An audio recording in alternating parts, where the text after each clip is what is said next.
Hot Pot Boston 1 LLC, doing business as Happy Land Hot Pot. Michael Buck, manager, is applied for a new wine and malt restaurant license at 485 Mass Ave, with proposed hours of 10:30 a.m. to 11:45 p.m., 7 days per week, and seating capacity of 134. Hi. Good evening. Thank you for having us, Chairman, Chief Commissioner. Good evening. Matt Fogelman. Yes, Fogelman. I'm an attorney with an office in Newton. Been before the commission several times.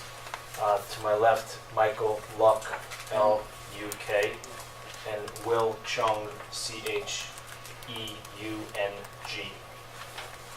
And Elizabeth, I'll give these to you afterwards. Sure. Okay. May I? Yes, Thank please. you, Chairman. So this is a neat concept, something that I think would be new in the city of Cambridge. It's a Mongolian style, Mongolian food. It's the concept is that it's cooked at the table in hot pots with very high-tech tables where the food is literally cooked on the table, similar to a fondue idea conceptually. I'm not a scientist. These guys can speak more to the safety aspects of it, but you know, the top of the line tables with the equipment. There's no danger of fire or burning or anything. And again, these guys can speak more to that, or the chief may already know about this. So is this induction cooking? Yes, it is. Yes, sir. Thank you for that term. Michael is a small business owner. He is presently involved in a couple of restaurants in the West Coast, California, and recently opened one in New York that Will is helping to run. Will is Michael's first cousin. So it's a family-run business. This is a big deal for Michael to come to Massachusetts. This would be his first foray into Massachusetts. They are building out this space on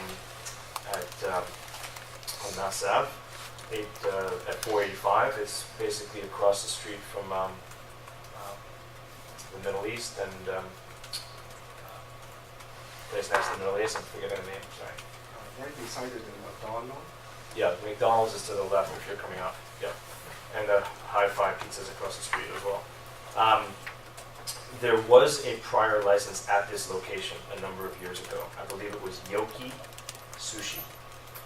So in terms of a precedence of having a license at that location, the board would not be setting a new precedent as far as that location goes. I do want to emphasize this is not a heavy drinking establishment. I've heard a couple of other folks say that tonight. The same holds true for us. There is no bar per se. You cannot go up to a bar and order a drink. You can get a drink at the table with your meal. It's a very family-friendly atmosphere. The sales are relatively low in terms of alcohol, but again, I heard one of the other applicants say, and the same holds true for Michael, at his other establishments, that is part of what is offered. So it's part of the concept, if you will, even though it's a small percentage of overall sales. Hours of operation, 10:30 a.m. to 11:45 p.m. But, and again, I think the board will appreciate this, last call for seating is about 10:30 p.m. So if you come in after 10:30, the restaurant is open, but you're not going to get seated. 11:45 is not last person in. 11:45 is basically doors closing. If somebody's lingering and finishing a meal, fine. But the idea is that after 10:30, you're not getting seated. So in terms of late hours, in terms of the board's concern about drinking, with no bar, and with last seating at 10:30, you just don't have the concern, or you shouldn't have the concern where you have with some of the other establishments that are open till 12, 1, 2. I'm curious, how does it take 11:45? That's the number with average from every store Say it again? around. That's the number with average from all other stores we own around what time our customer left. sometimes it's Right. range around like this. I've never seen it that precise before. Yeah. They were gonna go at 11:47, Commissioner, I advise 11:45. Because No, I some- think they find that after 10:30, people don't really come in, and the average meal, you know, is they figure about an hour, 15, maybe an hour and a half, and so, But the concept does take some time to actually enjoy your meal. You slowly cook the food in Mhm. front of you. So we don't want to rush our customer Sure. out if they sat down already. But generally, everything closes when the kitchen closes, so we don't see any customer after 10:30. Michael has had no prior discipline at any of his locations. Can you tell me how many restaurants he has now? So, 5, and potentially another one to open in California, which would be 6, and Massachusetts would be The first one. 7 total, right? Yeah. Michael is planning to move to Massachusetts to keep his West Coast, a home in the West Coast as well, but to spend the majority of his time on the East Coast, and the majority of the time in Boston and Cambridge, to focus on this restaurant. So what will be his primary address? The one that we listed in the paper is Brainerd Road Right. in, 85 grand. in Alston. That's your primary residence? Right. So you're Since gonna, right now. Yeah. Over the last couple of months, Yeah. he's migrated and is, so how will that impact your other locations where you have primary residency outside the state? Is there the same kind of rules that we have with respect to holding a liquor license with respect to your primary residence? No, they don't need to. So you don't need to California. live in those states in order to hold licenses in those Yeah, states? they don't need to. In California, they don't need But here you have to. to. I think so. I'm sure you know that. Yeah. Because actually, well, last time when I come a little bit about why I come here to open the store. Mhm. Yes, Yeah, sure. Okay. 2 years ago, I come with my wife on vacation here to Boston. First time come to Boston, okay. We really love this city. People is nice here too. And those why. And then after that, we plan to bring our family to here because I have two kids right now. Okay, to come to here is high education, nice culture, and for my kids growing up. So we plan to all relocate to here. okay. Yeah. and Will is running the New York restaurant. So will you be involved with the restaurant in Cambridge? Yes, I will be helping. I will be Helping to get everything up and running. correct. Michael will be the main guy on the ground, so to speak. Which is why he's going to be the manager as well. He's just going to be there. Right, okay. Sort of his new baby. So do you know how many hours a week you'll be able to be at the Cambridge location? 40 hours at least. Okay. At least. No less than that. So That's the you, life. are you giving up management of the other restaurants in California? Oh, the and New California York? one, I have a regional manager over there already. Okay. Okay. He worked with me more than 7 years. So I think he can handle everything. He's transferring a lot of the responsibility in California to delegates. He's Okay. delegating the responsibility, I should say.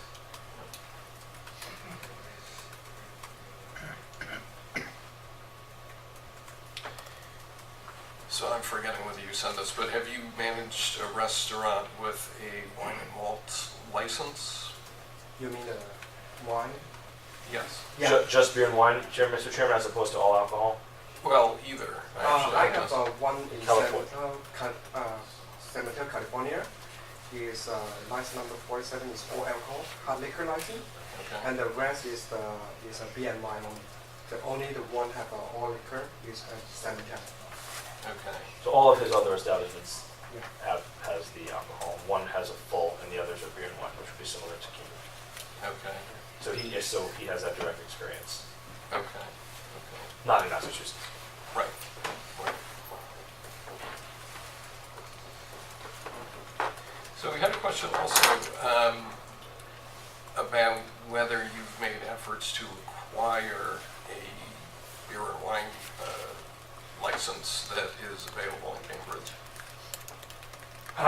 We have, I don't know if we've made efforts, we've certainly talked about it, and these gentlemen, are the ones who are running the business, not me.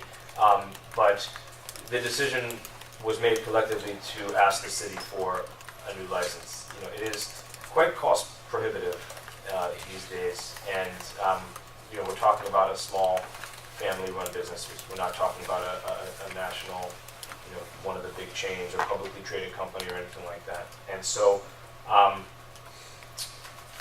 given the fact that there had been a license at that location, given the fact that What kind of license? Beer, wine and malt? yes, at Yoki, which was at 485. That was all alcohol. Oh, it was all alcohol. I'm sorry. Thank you. So this is a lesser, if you will, license that the commission had previously bestowed upon that address. So given that precedent at that location, and particularly given the fact that there's no bar, that it's family friendly, that the hours of operation, we're talking about people, the doors closing at 11:45 with nobody sitting down after 10:30. We felt that we wanted to come before the commission and seek a new license, given the cost of the available license. Did you inquire into the selling price of the license? I did. Okay. Yeah, I was told. So you made an effort to try to, I was told that the price was $100,000.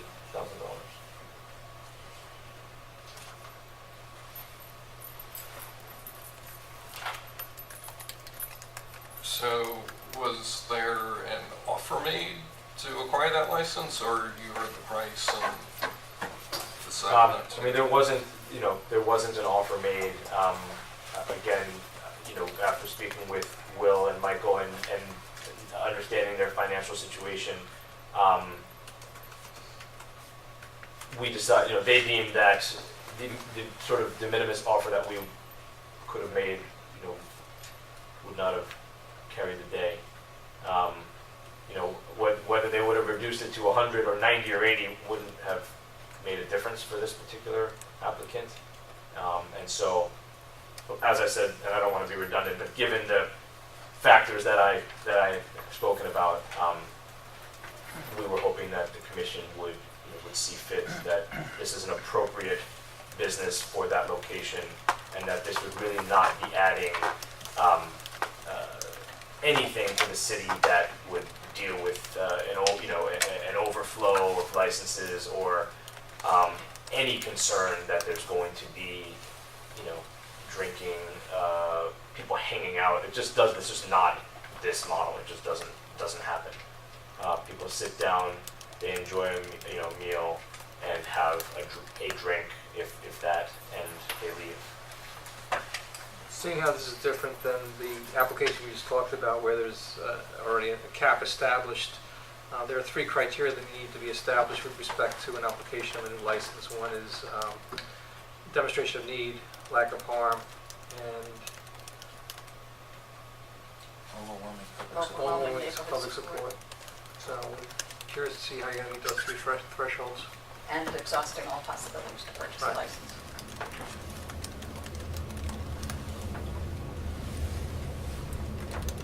Well, I think I've spoken to a couple of those factors. I think that I think that the harm is certainly non-existent. And I think that the need, I think that area, it's not an oversaturated area. Depends on your opinion.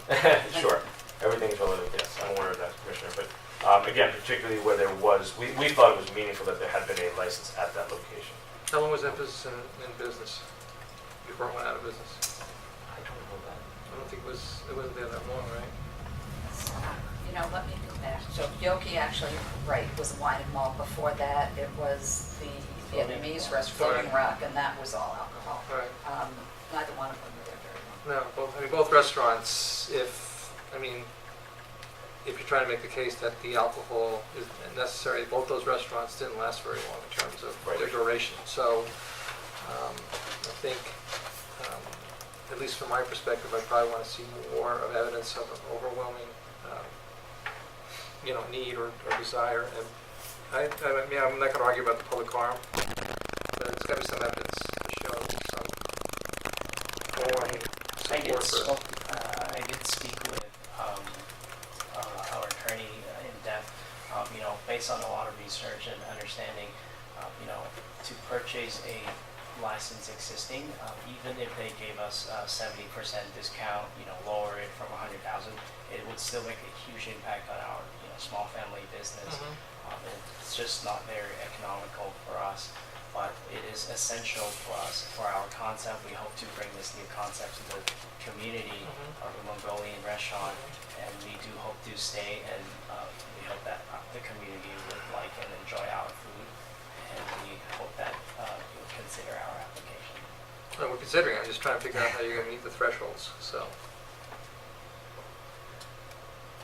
I mean, as far as a support, I mean, it's more anecdotal than anything. Certainly, I think, Will, you could probably speak to conversations that you've had with people in the community, who've certainly expressed, an interest and to have a family-run business serving the type of cuisine that doesn't exist, in the city.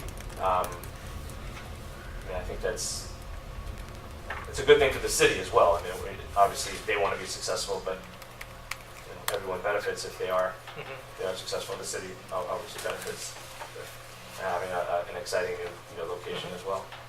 I mean, I don't I don't really have anything else to present as far as hard evidence, Commissioner. We could certainly go back and try to focus on presenting it in a different way, whether that be getting signatures or I don't know. But my our feeling and our hope was that, again, I don't want to beat a dead horse, but given the factors that I've mentioned, and particularly with the limited extent of the service and the hours, although vital to the business, it is relatively limited. And so we're hopeful that, given those factors and given the cost prohibitiveness, that the board would look favorably upon the application. So I guess your clients are not willing to move forward unless they have the wine and malt license? That may be a conversation for another day. I'm not sure, Chief. So I don't want to speak for them. I mean, you can ask them the question. I don't know. The Okay. answer is I don't know. And getting by that, let's assume we get to some agreement on that. This would be a new build-out in that space? Yes, it's being worked on currently. Yeah. They're hoping to open in mid-January. So they're building it out. I mean, they have. They are. So building is it just one inductive cooking station per table? Just for the chef area? For a small table, there would be one induction cook. For a larger table, it's 6 feet and above, there may be 2 induction cookers. Okay. And the material you're using are what? So they're using an aluminum bottom for the induction, and that is it a clay pot? No, it's actually gonna be a stainless steel pot. Okay. Yeah.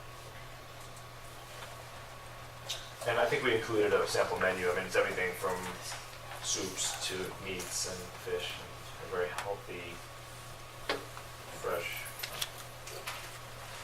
You want to speak any more to sort of what you're most known for? Yeah, absolutely. So the concept is actually very popular in China, and then it's actually catching on very quickly in the U.S. The restaurant that we operate in Flushing, New York, when we opened that restaurant, there was about 4 hot pot restaurants in the area. Currently, there are about 22 within the course of 5 years. Widely popular. A lot of people like it because it brings friends and family together. It's sort of a meal that you want to enjoy with your friends because you want to order a lot of food and then you can have a sample taste of everything, very similar to fondue. And then our concept, I think it would bring a lot of communities together. Actually, one of the church in Cambridge, I know the pastor and I spoke with him through a family friend, and all the students that live in that the church housing, they're very excited about our concept, and they can't wait for us to open and try out food. Is anyone here from the public who wishes to speak on this matter? No? So I'm going to make a suggestion. It might be helpful if you could, in fact, do some more research with respect to trying to meet those other three thresholds. With respect to the license, can't guide you on that issue. So that's a fourth outstanding issue with respect to satisfying that. To the chief's point, you may want to think about, and I'm not sure if it's feasible, and I think you need to have a conversation with your clients if you want to try to open the restaurant without the license initially, see how the business goes, and then come back to try to apply for a license at some later date when you have an opportunity to demonstrate a track record and also that there's a demand and support for a license. So those are some options.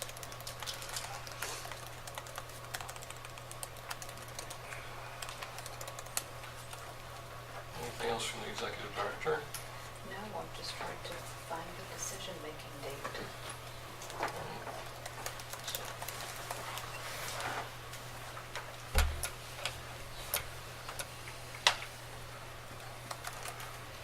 Right, so I guess one option. January 20th. January And what is that? 28th. Our decision hearing is January 28th. Decision here.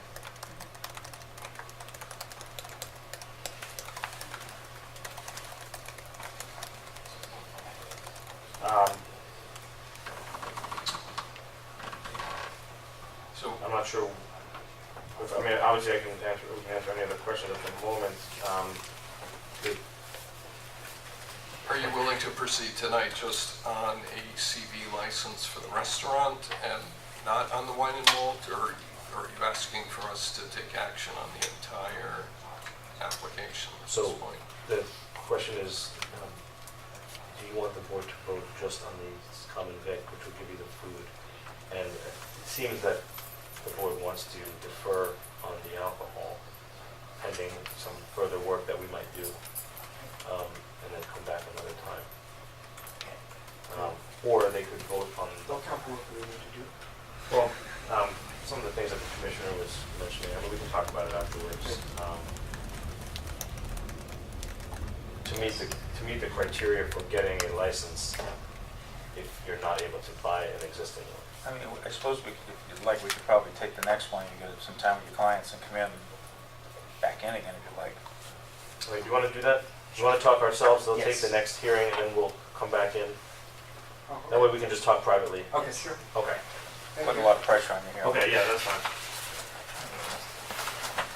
All right, so let's Go back to Happy Land.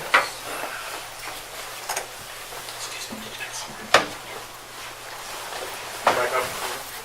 Yes, please.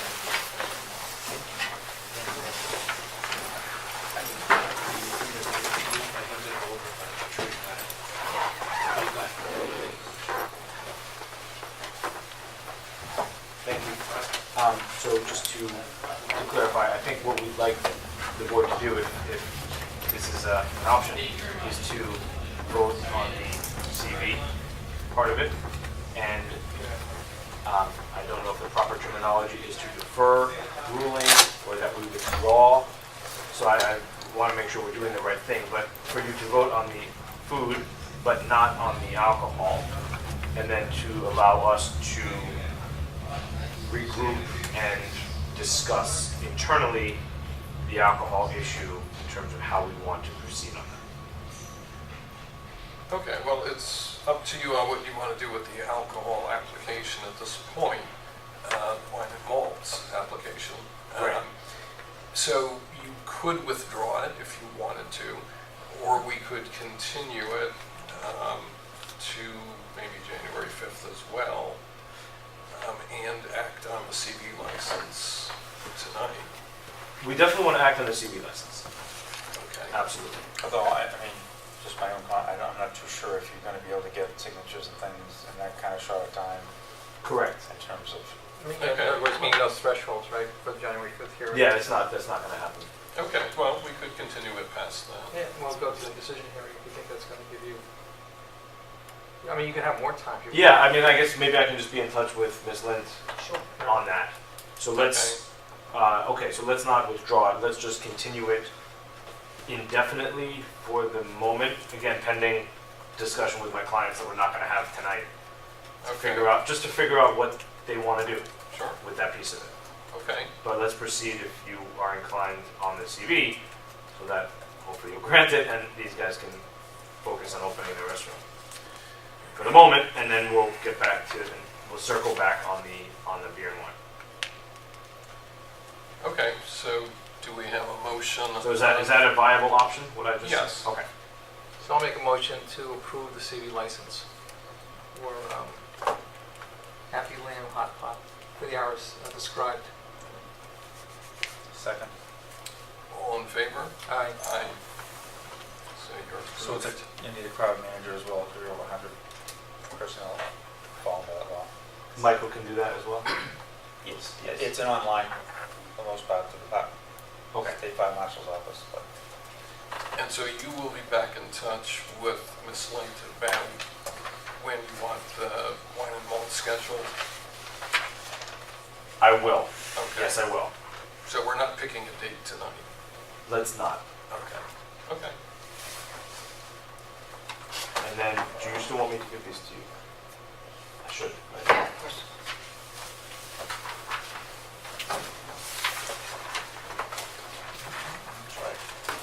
Don't worry about it. I'll just do this, I don't know, one of them came back Don't worry about it. and one of them didn't come back at all. Don't worry. All right. Okay, thank you. Thank you. Just drop something.